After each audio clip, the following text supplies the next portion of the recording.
think there were not many people who understood just how broad his interests were and how supportive he was of an astonishingly wide range. Deep within the guarded halls of Windsor, where loyalty is measured in whispers, a revelation has emerged, one that was never meant to see daylight. Princess Anne, ever the royal outlier, has broken years of silence to share Queen Elizabeth's private thoughts not meant for King Charles, yet powerful enough to leave him stunned. As this message surfaces, the entire monarchy finds its gaze shifting, not toward the throne, but toward Catherine. In this quiet storm, destiny stirs, and the Queen's voice echoes louder than ever, the royal message that shook the throne.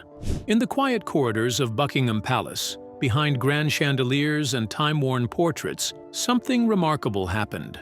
Something that would unsettle the very foundations of the monarchy. It didn't unfold under the spotlight of public attention, nor was it part of any official state event. On the contrary, it was a gathering so private, so profoundly personal, that it slipped beneath the radar of the world's ever-watchful press. No court officials, no cameras, just blood relatives, each one bound by heritage, yet separated by the weight of secrets. It was late October 2022, mere weeks after the passing of Queen Elizabeth II. As the royal family continued to mourn behind closed doors, emotions ran high. The atmosphere within the palace was heavy, thick with unspoken questions, and a growing sense that the monarchy stood at a crossroads. In a secluded room lined with centuries of royal history, a small circle of the Queen's closest kin sat together. They weren't there for the ceremony. They weren't there for tradition. They were there to face something unspoken, until now. Among them was Princess Anne, a figure known for her no-nonsense nature and strict loyalty to the crown.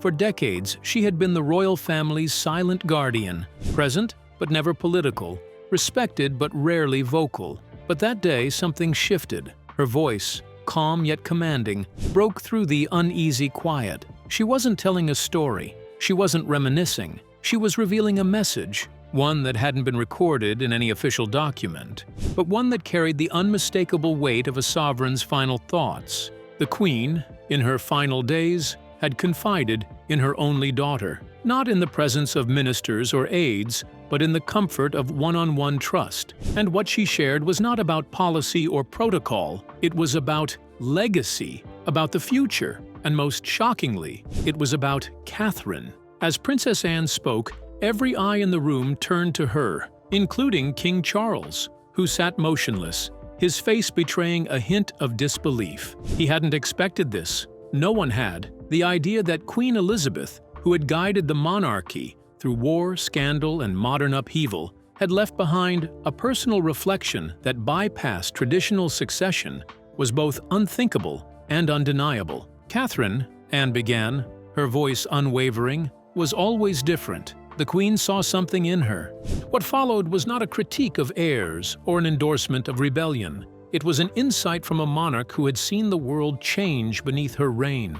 A monarch who understood that birthright alone might not be enough to guide the crown into a new era. According to Anne, the Queen believed that Catherine, Princess of Wales, possessed an inner strength, a quiet resilience, and a deep understanding of duty that could prove vital to the monarchy's survival. It wasn't about the title, it wasn't about tradition, it was about trust. In that moment, something unspoken between them all became clear. This wasn't a passing thought or a casual compliment. It was a legacy handed down like a torch, meant to illuminate the path forward, not just for one generation, but for the future of the crown itself. And as the room absorbed the weight of the Queen's private message, a strange stillness fell, not one born of fear, but of realization. For the first time in a long time, the conversation wasn't about who would inherit power, but about who could carry it best. But what secret did Queen Elizabeth entrust to Princess Anne that left King Charles stunned and the monarchy shaken? Keep watching. The crown's quiet chosen. And as the room absorbed the weight of the Queen's private message, a strange stillness fell, not one born of fear, but of realization. For the first time in a long time, the conversation wasn't about who would inherit power, but about who could carry it best. The air in the room seemed to change, heavy, almost electric. Even those most familiar with royal rituals and palace etiquette felt strangely unsettled. This wasn't just a touching family memory or a moment of mourning. It was something deeper. It was a fissure in centuries of certainty, a moment that called into question the entire shape of royal tradition.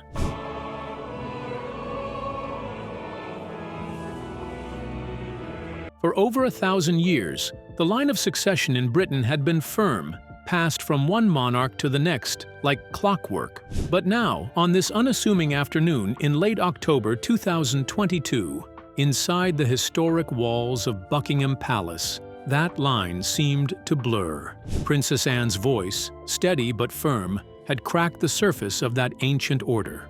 Her words carried the quiet force of her mother's final beliefs, ones that had never been written down, never shared in public, but lived on in memory. Queen Elizabeth II, the longest reigning monarch in British history, had always played her cards close to her chest. And yet, in her last days, likely in Balmoral Castle, that Scottish retreat where the Queen felt most at peace, she had chosen to confide in only one person, not her heir, not her advisors, but Anne, her daughter, her equal in strength, silence, and sense. Now, as Princess Anne laid bare the Queen's reflections, the others in the room exchanged glances, from Charles, whose face had turned visibly tense, to William, who sat unusually still. The message had left its mark, but it was Catherine who drew the most attention, not because she sought it, but because of the weight that now seemed to settle quietly on her shoulders. Was this truly the Queen's final insight? A private truth too sacred for papers and proclamations? Something spoken not as a royal decree, but as a deeply personal observation? A prophecy made only once and entrusted to the one person who would never distort it? The answer, if Anne's words were to be believed, was yes. And it changed everything. Because this wasn't about Catherine's position as the Princess of Wales. It wasn't about her being William's wife. It was about what she had become in the Queen's eyes, a symbol of something steady and unshakable in a world that was constantly shifting.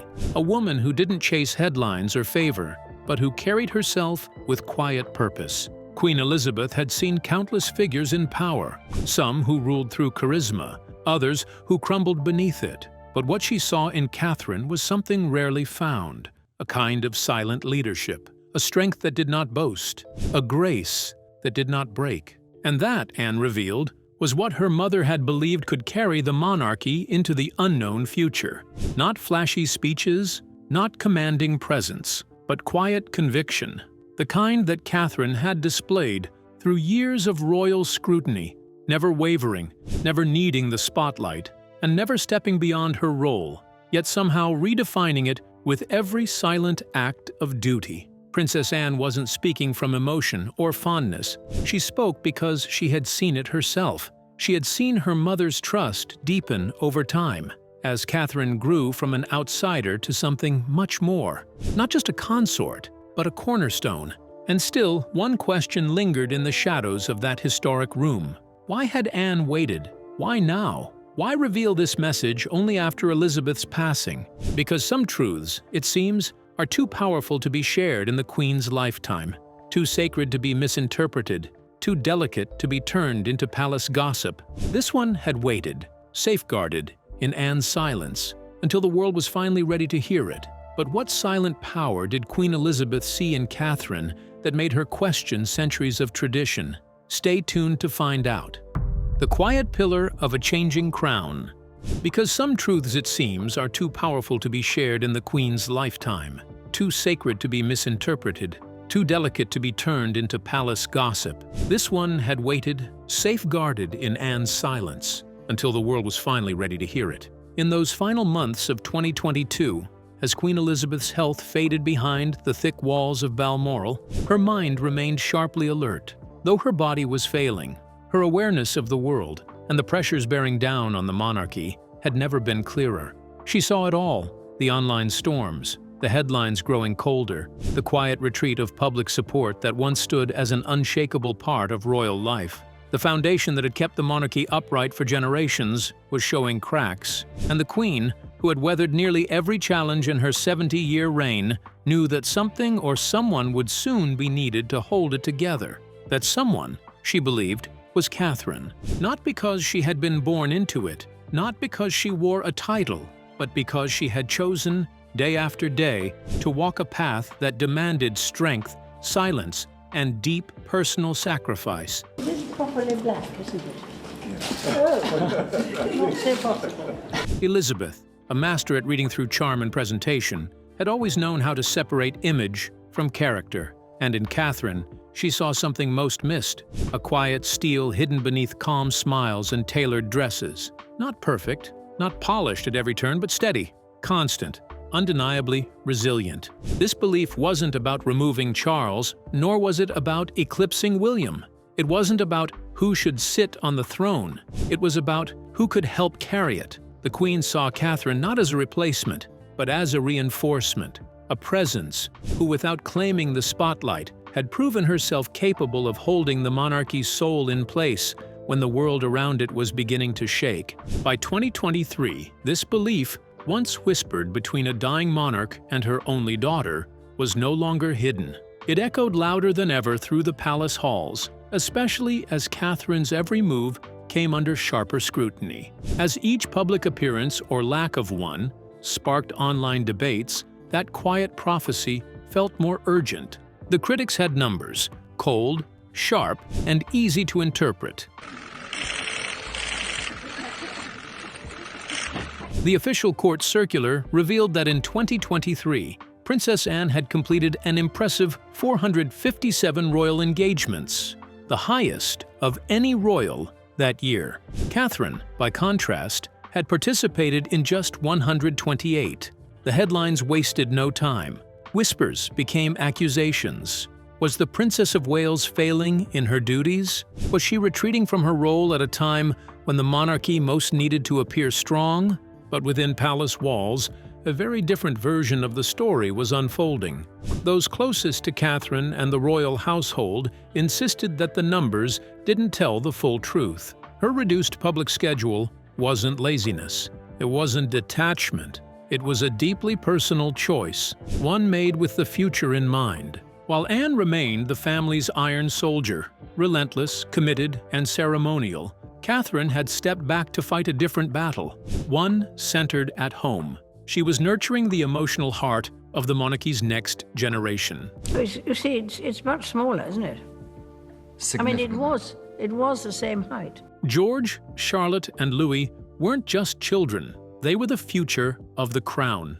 And Catherine, fully aware of the cost, had chosen to invest her time in preparing them not just to inherit titles, but to carry the meaning behind them. It was a role without applause, a sacrifice without ceremony, and yet one that may, in time, prove to be the most vital contribution of all. But what hidden role has Catherine been quietly playing behind palace walls that could shape the monarchy's future? Stay tuned. The Crown Behind Closed Doors. And while most were focused on numbers and appearances, few noticed the deeper truth. Catherine's path wasn't a retreat, it was a quiet revolution, one that didn't seek approval in headlines or applause at public events, but in moments that truly mattered. She wasn't withdrawing from royal duty. She was laying its future foundation, one child, one decision, one silent sacrifice at a time. Her role at home was anything but passive. As 2023 wore on, Catherine was investing in something far more significant than ceremonial ribbon cuttings or glittering galas.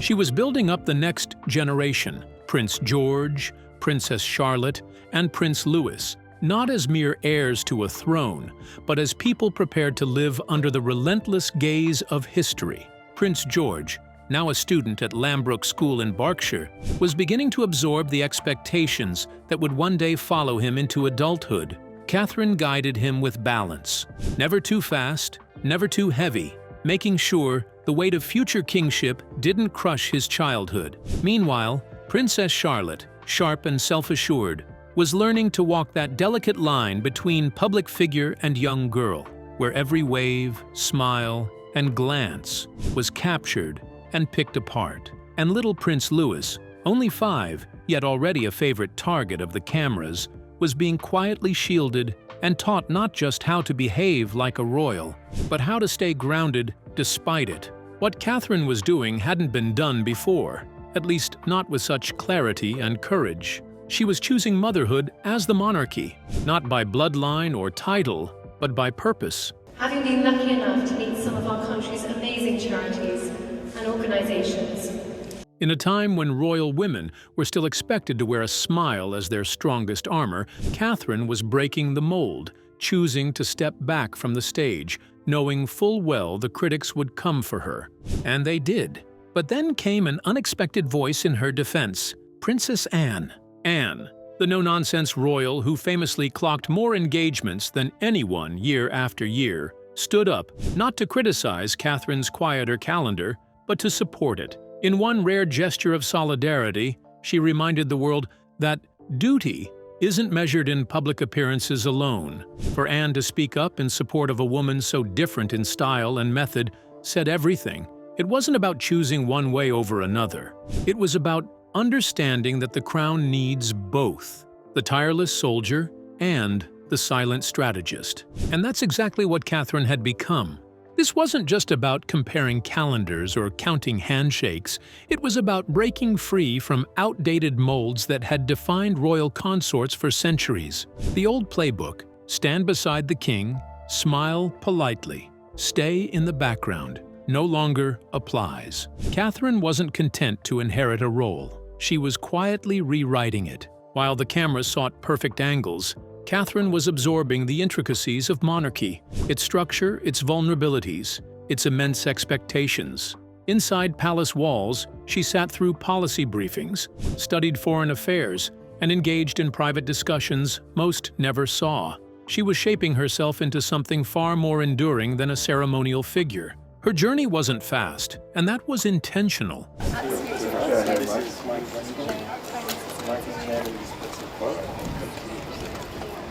Like Queen Elizabeth before her, Catherine understood the power of slow, steady evolution. Not everything needed to be seen to be effective, and her transformation, though often overlooked by the public eye, mirrored the women history rarely remembers in the moment, but reveres in hindsight. Because while the spotlight moved on, Catherine stayed in the shadows, learning, preparing, and becoming exactly what the monarchy may one day need most. But what secret preparation has Catherine been quietly undertaking that could redefine royal power forever? You won't want to miss this. Anne's wisdom, Catherine's rise. It wasn't about royal titles or polished crowns. It was about understanding the weight that comes with them. As Catherine's quiet transformation continued behind the palace gates, she wasn't standing alone. By her side, though often unnoticed by the public, stood Princess Anne, a woman whose very name had become synonymous with duty, discipline, and unshakable loyalty. Their connection wasn't orchestrated for the cameras. It didn't begin in meetings or scheduled engagements. It started in silence, in the unspoken recognition between two women shaped by the same relentless expectations. Anne, born in 1950 at Clarence House, had spent a lifetime building a legacy without asking for applause. While others basked in attention, she worked tirelessly, carrying out hundreds of royal engagements each year, often without a single headline. Her reputation wasn't loud, it was earned. Through decades of unwavering service, she became the monarchy's unbreakable spine, known for her sharp wit, iron resolve, and refusal to be swayed by media storms. Catherine, decades younger and stepping into the public eye with the weight of a modern monarchy pressing down on her, watched and learned, not from books or advisors, but from Anne. Where Anne moved with brisk authority, Catherine chose a calm strategy. Where Anne gave sharp answers, Catherine mastered silence. But beneath those differences lay a shared purpose, and it was this purpose that drew them together. Catherine didn't just admire Anne, she studied her, not as a distant royal figure, but as a blueprint. Anne, in return, did something few royals ever do. She opened the door, not with grand gestures or declarations, but with quiet, steady guidance. She never lectured, she didn't interfere, but insiders began noticing their growing rapport. Long, private talks in the palace gardens, handwritten notes passed between engagements, quiet nods during formal events. By 2021, that bond had grown into something more than mentorship. It became a silent alliance, an understanding forged not in public statements, but in behind-the-scenes reinforcement. Anne saw that Catherine wasn't performing royal duties. She was redefining them. In her advocacy for mental health and early childhood development, Catherine wasn't following a script. She was creating her own. These weren't borrowed causes. They were deeply personal missions that reflected her vision of a more emotionally intelligent, modern monarchy. Their collaboration became most evident in their shared approach to service. When you go there, you look at the place, particularly from above when you go. Anne, committed to international humanitarian efforts, and Catherine, deeply involved in child-focused initiatives, began to echo each other's values. Though separated by a generation, they functioned like a seasoned team, each knowing where the other stood, each complementing the other's work with mutual respect. But this wasn't just about royal duties. It was about preparing for the future. Anne, who had spent her life shielding the crown from scandal and irrelevance, saw in Catherine not just a worthy successor, but a new kind of leader, someone who wouldn't just endure royal life, but reshape it, someone who wouldn't merely represent the monarchy, but carry it with purpose into a new age. And Catherine? She didn't need public approval to validate her steps. She didn't race for attention. She moved with purpose, echoing Anne's own legacy of substance over style. It wasn't about fitting into a mold. It was about redefining the mold altogether. Yet just as their alliance found its rhythm, a new challenge loomed. One Anne never had to face: the digital world. A world where one blink could become a headline, where kindness could be twisted into controversy, and where silence wasn't seen as strength, but suspicion. And in this new chaotic arena, Catherine would be forced to lead not just with poise, but with precision. But what silent truth did Anne pass to Catherine that could reshape the monarchy forever? What it is. What it is, exactly, and how we can support not only ourselves but each other as well. Stay tuned to find out. A crown carried in silence. And yet, as the Queen's whispered prophecy lingered in the shadows of Buckingham's gilded corridors, a more modern truth was unfolding. Because, unlike Anne, who fought her battles behind castle walls, Catherine was now at the center of a battlefield with no walls at all. In Anne's day, scandal traveled at the speed of print. A careless headline might sting, but it faded by the next morning. There was time to correct, time to heal, time to explain. But Catherine stepped into a world that doesn't wait, one where stories are written before facts arrive, and silence is treated like guilt. Every move, every smile, even her stillness is uploaded, dissected, and judged by millions, often within seconds. She is a woman walking a tightrope through a digital storm. When she shows up, critics say she's performative. When she doesn't, they brand her indifferent. If she smiles, it's called staged. If she looks serious, they whisper of distance and coldness. There's no winning, not in a world where truth competes with trending hashtags. And yet, she walks on, silent, steady, never flinching. It's not that the palace doesn't see it, they do. Some insiders even say they're quietly in awe, because what Catherine is building, step by step, is something no algorithm can destroy. She is not chasing attention, she's earning respect. Take November 2023, for instance. When Catherine was notably absent from the Earthshot Prize event in Singapore, the noise was deafening. Commentators speculated everything from scandal to rebellion. But the truth? She stayed home to help Prince George prepare for school exams. Just that. No drama, no scandal. Just a mother choosing her son. When asked, she answered plainly, "I've been helping George, nothing more." But in that quiet sentence, she said everything. Catherine chose presence over performance. She chose her child over a red carpet. And in doing so, she sent a message far louder than the applause she missed. In a role built on appearance, she chose authenticity. Anne saw it. She even defended it. Because Anne, perhaps more than anyone, understands that not all royal duties wear medals or tiaras. Some are worn quietly, in bedtime stories, school runs, and whispered reassurances before exams. And Catherine? She wears those duties with a kind of grace no title can grant. But what do you think it takes to lead a monarchy in a digital storm while choosing family over fame? We'd like to hear your thoughts. Don't forget to stay tuned and keep watching.